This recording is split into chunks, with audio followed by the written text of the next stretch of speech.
तो जय भीम, जय भारत, जय संविधान। मैं बहुजन Dastak news and constitution channel से गौतम रत्ना, और अभी हम हैं एक हमारे बहुत सीनियर सिटीजन हैं, एक्टिविस्ट हैं, आगरा से डॉक्टर राजा राम साहब।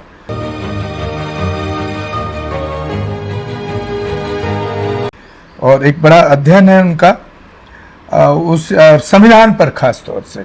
मतलब मैं खुद उनको उनकी स्टडी को देख करके हैरान हूँ। एक एक पेज उनको याद रहता है संविधान का, और एक एक लाइन, एक एक आर्टिकल सन से लेकर के कहाँ कौन से पेज पर क्या है। तो मैं समझता हूँ कि पढ़ा तो मैंने भी है, लेकिन इतनी याददाश्त अभी भी इस एज में भी नहीं है, और सीनियर सिटीजन है। बहुत बहुत स्वागत है डॉक्टर राजा राम साहब आपको हमारे बहुजन Dastak news and constitution channel पर। संविधान कैसे बना, कहाँ से बना, क्यों शुरू हुआ, किसके लिए बना, किसके हित में है, इसको बिल्कुल छुपा दिया गया। ये बहुत बड़ी साजिश ये थी कि छोटे से वर्ग ने संविधान का निर्माण किया। डॉक्टर सुभाष कश्यप ने अपनी पुस्तक में लिखा है 11.5% लोगों का ही योगदान था इस संविधान सभा में। और वो कौन से थे? वो लोग थे जो जिनके पास संपत्ति थी, साधन संपन्न थे, पढ़े लिखे लोग थे, और जिसे हम कहेंगे कि सवर्ण वर्ग था। अभी मैंने आपको दिखाया भी है, आपको दिखाया है मैंने जी जी कि 1950 का अध्यक्ष का एक भाषण दिखाया। तो उन्होंने किस तरीके से कहा है कि उन्होंने जस्टिस चर्चिल ने क्या कहा कि हिंदुओं की जाति विशेष का बहुमत है इसमें, और वाइकाउंट साहिबन ने कहा कि जात के विशेष के साथ में हिंदुओं का एक वर्ग विशेष, सवर्ण वर्ग ही उसी का बहुमत है। तो उसको कैसे कहेंगे भारत की संविधान सभा है? तो ये संविधान सभा जो है ना, एक साजिश के तहत थोड़े से लोगों के साथ द्वारा बनी गई। वोटिंग राइट उन्होंने अपने पास ही रख लिया, और जो बहुसंख्यक जनता है उनके लिए तो कुछ है ही नहीं। उनको तो अगर आप उद्देश्य प्रस्ताव में देखेंगे, नेहरू जी का जो उद्देश्य प्रस्ताव है 13 दिसंबर 1946 का, उसमें पैराग्राफ 6 पढ़े हैं आप लोग, देखना चाहिए उसको। पैराग्राफ 6 में लिखा हुआ है कि अल्पसंख्यक लोग, कबायली क्षेत्र के लोग, आदिवासी, दलित और पिछड़े वर्ग, इनके लिए केवल संरक्षण है। इनके लिए कोई भी अधिकार नहीं है, संविधान में कोई गारंटी नहीं है, किसी तरह की कोई गारंटी नहीं है कि इनको ये मिलेगा। रोटी, कपड़ा, मकान, ये तो बहुत ज़रूरी चीज़ें होती है, रोजगार है, स्वास्थ्य है। संरक्षण का मतलब है कि तुम्हें जीवित रखा जाएगा, तुम्हें जिंदा रखने के लिए तुम्हें सुविधाएं दी जाएंगी। कई तरह की, मुर्गी पालो, भैंस पालो, डेयरी पालो, पालन करो, और इसी तरह छोटी छोटी चीज़ों को करो आप। और सरकार आपको जैसे आप फ्री अनाज दे रही है, ये संरक्षण ही तो है। कितने 42 करोड़ लोग, 82 करोड़ लोगों को फ्री राशनिंग दे रही है, गवर्नमेंट दे रही है राशन। तो संरक्षण तो है कि तुमको इसलिए जीवित रखा जाएगा, सुरक्षित रखा जाएगा, ताकि तुम वोट दोगे हमें, हम तुम्हारा वोट का इस्तेमाल करेंगे, हम कहेंगे हम लोकतंत्र से जीत करके आए हैं। और वो जो जनता मजबूर है उनका वो तो प्रभावित होता ही है। तो संरक्षण तो इसलिए है कि वो उनको रखा गया है, लेकिन उनको राइट क्यों नहीं है? व्यक्तिगत राइट कोई भी संविधान में नहीं है कि व्यक्ति का ये राइट है जो होना चाहिए था। कोई राइट नहीं है, मूल अधिकारों में कोई राइट ऐसा है ही नहीं। सामूहिक राइट है, समाज दिया हुआ बस।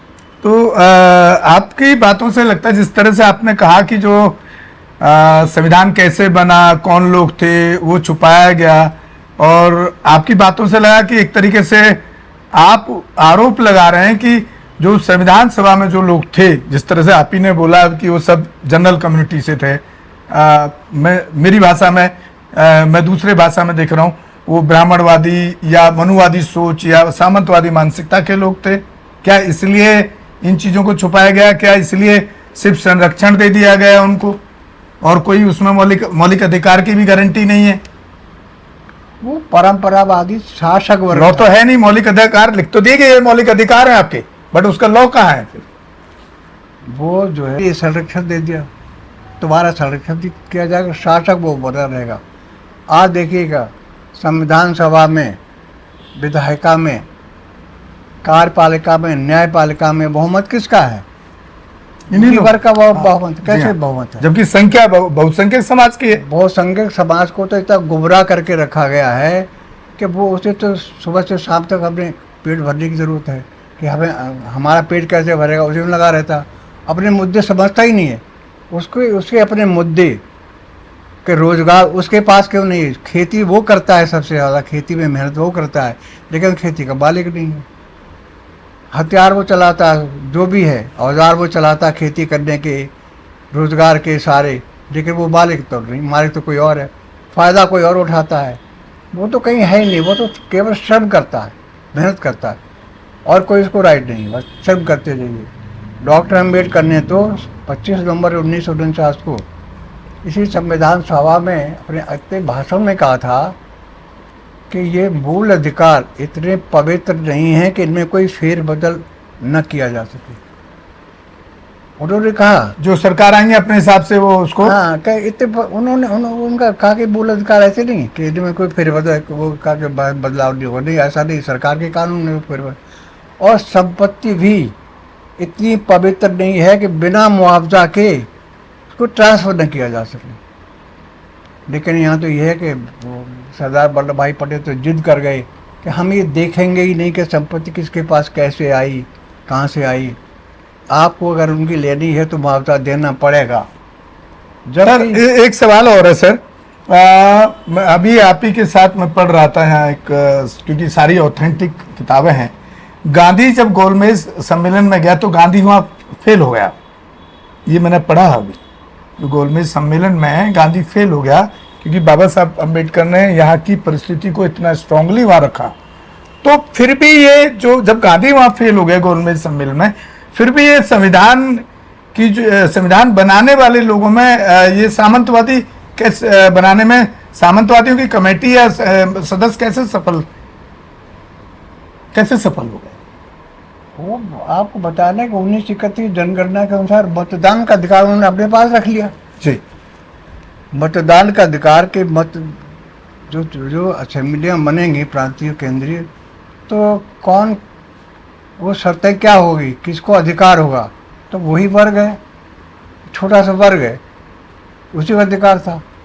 और उसी ने इनडायरेक्टली संविधान सभा का चुनाव किया। इनडायरेक्टली 296 सदस्य चुन कर के आए थे, वो जनता ने उनको नहीं चुना, उन्हीं लोगों ने चुना जो सदियों से परंपरावादी लोग थे, शासक वर्ग थे, उनको चुन लिया। तो कुल मिलाकर के डॉक्टर राजाराम साहब का जो अध्ययन है, जो रिसर्च है, वो कहीं ना कहीं फाइनली ये निकल के आता है कि बाबा साहब अम्बेडकर जो संविधान और जैसा संविधान चाहते थे वो नहीं है। कुल मिलाकर के मुझे कुछ इस तरह का निकल के आया सर के साथ डिस्कशन करके। बहुत बहुत राजाराम जी का बहुत बहुत धन्यवाद। और साथियों, मैं आपसे अपील भी करना चाहता हूं, क्योंकि मेरे चैनल पे एक बड़ा सब बिल्कुल तथ्यों के आधार पर हम बात करते हैं, बहुजन महापुरुषों की हिस्ट्री पर, एट्रोसिटीज़ पर, और जो करंट मुद्दे हैं उन पर भी। लेकिन फिर भी हमारे चैनल को, क्योंकि एक कड़वा सच देखने में शायद हमारा बहुजन समाज भी को भी दिक्कत होती है, कड़वा सच देखना नहीं चाहता।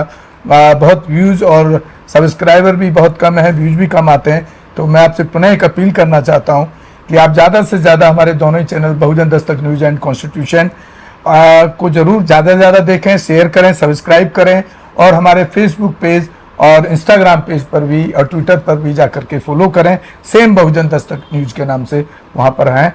और बहुत बहुत शुक्रिया राजाराम साहब का, धन्यवाद। इसी के साथ आपसे विदा लेते हैं। जय हिंद, जय भारत, जय संविधान। नमो बुद्धाय साथियों। हमारे चैनल